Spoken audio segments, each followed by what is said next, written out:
You're tuning into Black and White Sports on YouTube. The no-holds-barred truth on sports. The main event starts.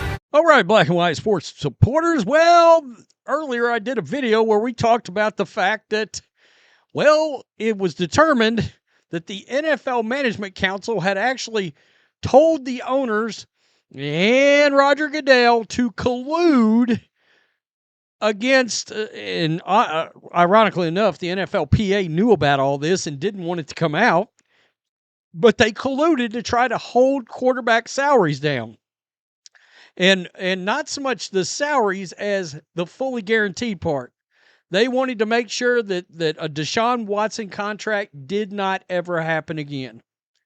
All right? And I said, we covered that story at length. The whole Deshaun Watson fiasco, I mean, everything. The lawsuit and the contract and all of it, probably 200 videos from Black and White Sports. And, well, it was deemed the worst contract in sports history at the time. Everybody was scratching their heads. They were like, what is it Jimmy Haslam's doing? And I said, just a couple of days after making it, the NFL owners were mad as hell. Well, the NFL owners were mad as hell. And Dean Spanos and Michael Bidwell's conversation regarding Kyler Murray's contract has come out from 2022, has leaked out as part of this information that Pablo Torre came on in this, what they call landmark collusion grievance. You see that right there. But it's the conversation that is wild because Cleveland is named in here. Flat out named. Flat out, flat ass, flat named. Just right out in the open. So here we go. Regarding the 2022 negotiations that culminated in a second contract for quarterback Kyler Murray, the ruling contains a text exchange that directly contradicts system arbitrator Christopher Droney's conclusion that the league's encouragement to collude didn't take. That's weird. On July 22nd, 2022, one day after word of Murray's non-fully guaranteed contract surfaced, Chargers owner Dean Spanos texted Cardinals owner Michael Bidwell from the document. Spanos, quote, congratulations on signing Murray. Bidwell, thanks, Dino. Is that Dino? Yeah. Those quarterback deals are expensive, but we limited the fully guaranteed money and have some pretty good language. Thankfully, we have a quarterback that's worth paying. Spanos, quote, your deal helps us for our quarterback next year.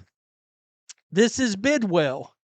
I think many teams will be happy with it once they review. Cleveland really screwed things up, but I was resolved to keep the guaranteed money relatively, quote, low. Wow. Just come right out and said it. Cleveland really screwed things up. As evidence of collusion and coordination among supposedly competing businesses go, the gun doesn't get much more smoky than that. If the Chargers and Cardinals are truly in competition, why would they coordinate? Why would they care? Here's my issue. And I'm sure this is Florio. Yeah, it is. My issue is, did we really think that these guys that they don't sit around and brag and talk shop? I mean, they're billionaires, generally speaking, all in the same club. These owners see themselves as somewhat of a fraternity. It's only until one of them goes against the system that they start having problems with a fellow owner, i.e. Mark Davis was mad as hell because they wanted John Gruden out. All right, so then the owners had a big problem with Mark Davis because Mark Davis was like, no, I'm not getting rid of him. And then the second thing surfaced, got leaked to the media. And Mark Davis reluctantly let John Gruden go. He still didn't want to let him go. If it was up to Mark Davis, John Gruden would be the coach right now.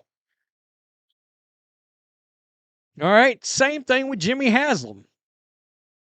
When Jimmy Haslam gave a quarterback or any other player a massive, fully guaranteed contract, oh, hell no. And I can't say I blame him in this case. I mean, honestly, you're stepping out and doing something that we're not going to participate in. Does the board chairman at Coke call the board chairman at Pepsi when Pepsi hires a CEO whose compensation package reverses potential trends regarding a CEO pay? That's exactly what happened with Spanos and Bidwell. Droney's written ruling ignores the obvious import of the coordinator between Spanos and Bidwell. Writes Droney in the portion of the ruling that systematically dismisses what seems to be important circumstantial evidence of collusion in action. Quote, neither do text or emails from owners about contract negotiations show that they were participating in a plan that reduces guarantees. In the text exchange, Mr. Bidwell, Mr. Spanos, Mr. Bidwell recognizes the other teams will be pleased with the fact that the Cardinals kept the guaranteed money in Kyler Murray's contract down relatively low, and Spanos acknowledges it because of their future negotiations with Justin Herbert. So, I mean, it's still the biggest. The owner's part doesn't surprise me. All right, I just assumed that happened. We could tell the owner's course corrected because they never gave another fully guaranteed contract again. Like I said earlier, we're 12 or 13 or 14 contracts removed from Deshaun Watson, maybe more. None of them been fully guaranteed. None of them. And there's not going to be one either. Unless it's some super team friendly, like I think Kirk Cousins did maybe a 2-year where he gave, I think it was the Vikings or the Redskins, one of the two, gave them like a discounted rate for all the money being fully guaranteed. So it was a below market value kind of contract or average market value contract, but he got all of it. Something like that. But you wasn't going to see another $230 million or $300 million or $450 million all fully guaranteed contract. You wasn't going to see that. The moment that Patrick Mahomes signed for $450 million and it all wasn't fully guaranteed, it was a wrap. Because you knew, well, arguably the best quarterback in the game right now, not named Tom Brady at the time because Tom was still playing, and he didn't get it. Well, if Patrick Mahomes wasn't getting fully guaranteed contract, nobody else getting one. Nobody else is getting one. Lamar Jackson, no, you're holding out, Lamar Jackson. That's what you want. Forget about it. Steve Bisciotti was like, nah, we're not doing that mess, what Jimmy Haslam did. That is wild. That is funny, though, that the two owners are talking back and forth. But look, everybody knows Jerry Jones is real tight with Stan Kroenke and Robert Kraft. I mean, come on.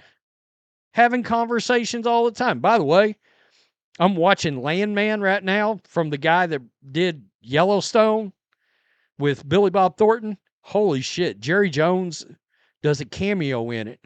And it is a significantly speaking part. He's unbelievable. He's great. I mean, he might win the Emmy for guest cameo performance or whatever they call it, guest spot. He's in a room with John Hamm and Billy Bob Thornton, and he outacts both of them in the scene. Yeah, Jerry Jones, wow. Seriously. Anyway, if you haven't watched that show, it's great. It's great. So anyway, Tulsa King was all-time, though. That was the all-timer. Tell me what you think. Peace. I'm out. Till next time. Thanks for watching the show. Be sure to like, comment, and subscribe. Be sure to tune in next time on Black and White Sports.